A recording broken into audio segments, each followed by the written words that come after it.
얼마 전에 미국에서 복권 당첨자가 3천억 원짜리가 당첨이 됐더라고요. 세상에 대단해요. 우리나라는 최고가 얼마예요? 모르시는군요. 한 10억 원 하나 모르겠어요. 10억 원 되나요? 좀 세게 해서 한 100억 원이라고 우리 한번 생각해 봅시다. 여러분이 복권을 했는데 100억 원짜리가 당첨이 되었다. 너무 흥분하지 마시고 그냥 상상만 해보는 거예요. 그럼 좋겠죠. 그런데 당첨이 되고 나서 며칠 있다가 건강검진을 했는데 죽을 병에 걸렸대요. 그리고 그 병을 고치는데 100억 원이 든답니다. 자, 여러분 100억 원을 들여서 죽을 병에서 고침을 받겠어요? 아니면은 은행에다 두고 돈이 너무 아까우니까 그냥 죽겠어요? 100억 원 들여서 병을 고치고 살아야죠.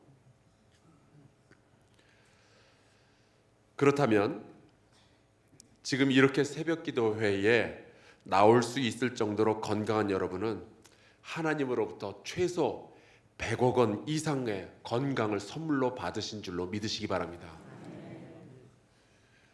지금도 건강 때문에 집 팔고 땅 팔아서 병원비 되는 분들이 그렇게 많은데 여러분은 그렇게 안 하고도 지금 건강하잖아요. 하나님께서 주시는 은총이에요. 그렇다면 이번 사순절을 완주하며 하나님께 감사하고 영광을 올려드린다는 게 너무 당연하지 않아요? 올해는 개근해서 꼭 가문의 영광을 누리시길 주의 이름으로 축원합니다. 오늘은 사람들에 의해서 운반되어서 주님께 온 그 중풍병자를 예수께서 치유해 주신 이야기입니다. 여기에 보니까 예수님께서 그들의 믿음을 보시고 그를 치유해 주셨다라고 말씀이 되어 있어요. 여러분, 주님은 이 땅에서 믿음을 보기를 원하십니다. 그리고 우리가 주님을 향한 믿음을 가지고 있을 때 주님은 우리를 위해서 아주 놀라운 일을 일으켜 주셔요. 여러분께서 이 땅에서 믿음을 가진 성도들 되시기를 주의 이름으로 축원합니다. 그런데 이 마태복음의 이야기는 제가 가장 요약이 잘 되어 있는 부분을 고르느라 마태복음 9장 2절을 골랐지만 마가복음 2장과 누가복음 5장에 보면 굉장히 이 이야기가 길게 설명이 잘 되어 있습니다. 복음서에 나오는 이 이야기들 제가 종합을 해서 여러분에게 이 상황을 설명을 해 드리려고 해요. 마태복음에는 예수께서 본 동네로 가셨다라고 되어 있는데 마가복음에 보니까 거기가 바로 이거 예수께서 믿음 좋은 백부장을 만났던 이 가버나움이라고 기록해 놓았습니다. 그 동네에 가셔서 어떤 집에 들어가셔서 이제 하나님의 말씀을 선포하시는 그런 상황이었어요. 그 집과 그 집 문 앞에는 그야말로 입추의 여지 없이 사람들이 몰려들어서 예수님의 말씀을 듣고 있었습니다. 그런데 그 동네 몇몇 사람들이 예수님의 소문을 듣고 찾아오는데 그냥 찾아온 것이 아니라 중풍병에 걸린 사람을 침상에 눕혀가지고 이 사람을 들고 예수님을 찾아왔어요. 저는 이 중풍병자가 누워있던 침상이라는 그 구절을 보면은 저의 아버지, 육신의 아버지가 생각이 납니다. 2년 전에 돌아가셨는데 그 전까지 거의 한 10년 동안을 아버지는 좀 특별하게 제작된 침상 위에 누워만 계셨어요. 이게 식사할 때는 몸을 일으켜 세워야 되는데 사람이 할 수가 없으니까 이렇게 침대가 이렇게 일어나는 그 침대 있죠? 그 침상에만 누워 계신 거예요. 근데 몸이 움직이질 않으니까 화장실도 못 가고 극장도 못 가고 식당도 못 가고 그냥 오직 그 침상에만 누워서 한 거의 10년을 계셨어요. 누군가 먹여줘야 되고 누군가 옷을 갈아입혀줘야만 되고 누군가 닦아줘야만 하는 거예요. 저희 아버지는 그래도 목사셨고 또 굉장히 여러 사람들과 만났던 사람들이고 또 자존심이 있던 분이었기 때문에 침상에 누워 계신 것을 굉장히 좀 힘들어 하셨어요. 그런데 여러분, 말씀에 나오는 이 중풍병자의 비극은 이 어떤 육체적인 고통에만 한정된 것이 아니었어요. 유대인 사회에서는 이 중풍병자는 다른 방식으로 또 고통을 받아야만 했는데 바로 그 유대인 사회에서는 병이 나든지 아니면 고통이 있다든지 이거는 그 사람이 죄를 져서 그렇다라는 그런 생각들을 가지고 있었습니다. 예를 들면은 길을 가다가 예수님의 제자들이 나면서부터 장님된 사람을 보게 되는데, 그때 그 사람을 보면서 예수님한테 이런 질문을 해요. 선생님, 누구의 죄 때문에 이 사람이 장님이 되었습니까? 자기의 죄 때문에 그렇게 됐습니까? 부모의 죄 때문에 그렇게 됐습니까? 그러니까 아마도 중풍병자를 보았던 그 유대인 많은 사람들이 아마 똑같은 질문을 던졌을 겁니다. 저 사람이 뭘 잘못해서 저렇게 중풍병에 걸리게 되었을까? 모든 사람들이 그렇게 이야기한다면 이 사람은 스스로도 자기 자신에게 그런 질문을 던지는 거죠. 내가 뭘 잘못해서 이렇게 중풍병에 걸리게 되었을까? 그러니 이 사람은요, 이 중풍병자는 그 유대인 사회에서 정말 가진 게 아무것도 없는 거예요. 건강도 없죠. 즐거움도 없죠. 심지어 나는 살만한 가치가 있는 사람이다라는 어떤 자존감까지도 가질 수가 없었습니다. 그냥 그 사람이 가지고 있었던 거는 그냥 침상 이거 하나인 거예요.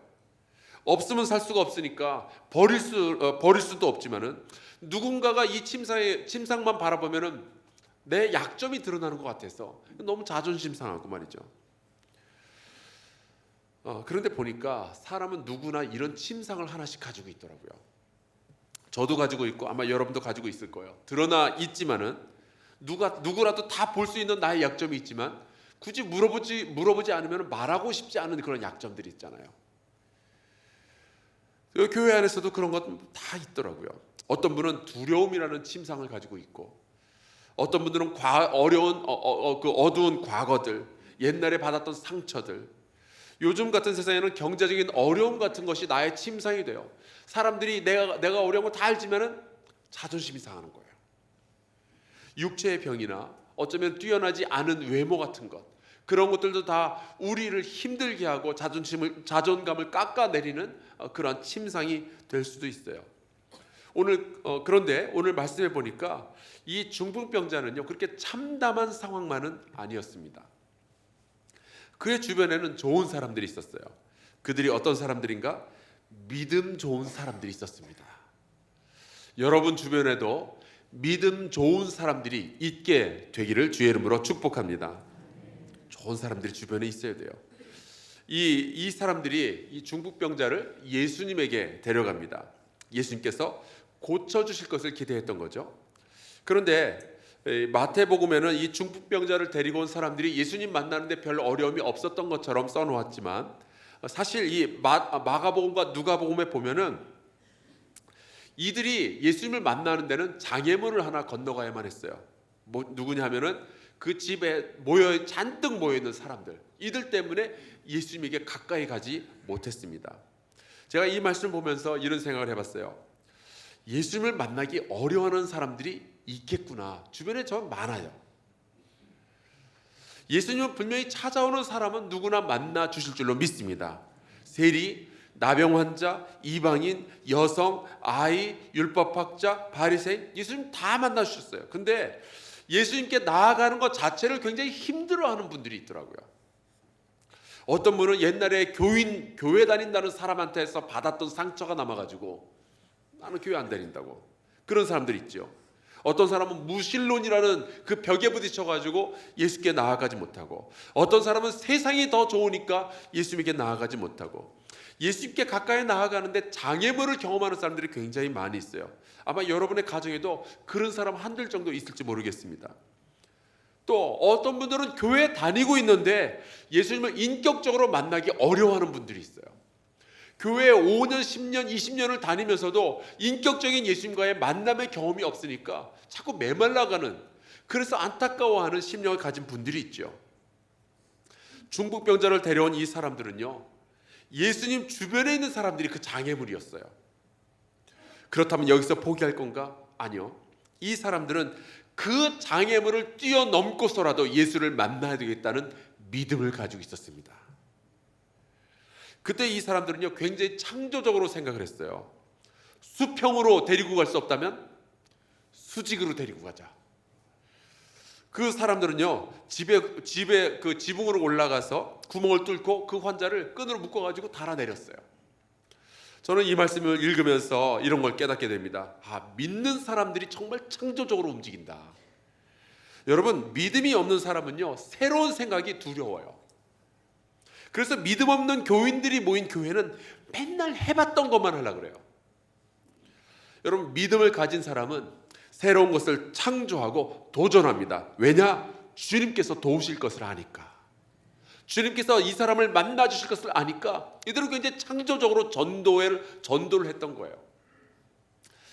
여러분, 우리 신앙생활하면서 좀 창조적인 성도들이 될 수 있기를 주의 이름으로 축원합니다. 그러기 위해서는 여러분의 믿음이 필요해요. 그런데 이 중풍병자와 이 사람들의 이야기에서 하이라이트는 지붕을 부수는 그 다음 장면입니다. 오늘 말씀해 보니까 예수께서 그들의 믿음을 보시고라고 되어 있어요. 그들은 지붕을 부수고 그리고 그 중풍병자를 달아내렸어요. 근데 성경 어디에도 이 사람들이 무슨 말을 했다라는 기록은 없습니다. 그들은 그들의 말로 믿음을 설명하거나 그들의 말로 믿음을 고백했던 것이 아니죠. 그렇다면 예수님을 감동시켰던 예수님이 보았던 그 믿음은 어디에서 나타나는가? 그들의 행동에서 나타났던 거예요. 예수께서 무엇을 보셨을까요? 지붕에 난 큰 구멍 보셨겠죠. 땀과 막 먼지에 범벅이 된 사람들의 얼굴과 팔을 보셨겠죠. 그리고 그 사람들에 의해서 대롱대롱 매달려 가지고 내려왔던 그 중풍병자, 그들에게서 예수께서 뭐를 보셨는가? 성경은 말하고 있어요. 예수께서 보신 것은 그들의 믿음이었다.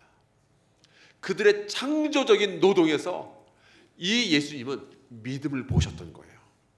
문제를 들고 주님 앞으로 나오는 믿음, 어떻게 해서든지 주님을 만나고 싶다는 그 믿음, 장애물을 뚫고서라도 주님을 만나야 되겠다는 그 믿음을 주님께서 보신 거예요. 오늘 여러분께서 기도하실 때 내가 혹은 내 아이들이, 내 식구가, 내 친구가 주님을 만날 때까지 믿음으로 이들을 돕게 하여 주시옵소서. 우리가 같이 좀 기도했으면 좋겠어요. 주님께서 만나 주실 줄로 믿습니다. 그 믿음에 감동된 예수님은요, 정말 재미있게도 이 예수님도 거기 모인 사람들이 깜짝 놀랄 만한 반응을 보여주셨어요. 그냥 내가 고침받기를 원하노라 이렇게 말씀하시지 않고 작은 자야 내 죄 사함을 받았느니라 말씀하시는 거죠. 6절에 보니까 예수님은 본인이, 예수님 스스로가 땅에서 죄를 사하는 권세가 있는 줄을 사람들이 알게 하려고 그 말씀을 하셨대요. 거기에 모인 사람들이 누구예요? 이 중풍병자는 아마도 죄를 지어서 이렇게 됐을 거다 생각했던 유대인들이 그 자리에 모이는 거죠. 그리고 그 중풍병자는 내가 뭘 잘못해서 이런 중풍병에 걸렸을까 고민했던 사람이었던 거죠. 그들 모두에게 내가 죄 사는 권세가 있다라고 말씀을 하시는 겁니다. 그리고 바로 그 말씀으로 예수께서는요, 중풍병자의 몸만 고쳐주신 것이 아니라 그의 영혼도 치유해 주신 줄로 믿어요. 내가 뭔가 잘못해서 이런 병에 들었겠거니 하던 그 병자와 그 죄인과 그를 데리고 왔던 사람들까지 다 저자가 뭔가 잘못해서 저런 힘든 일을 겪었겠지 했던 그 모든 사람들의 생각마저도 전부 치유해 주신 거예요. 참 놀라운 사건이에요.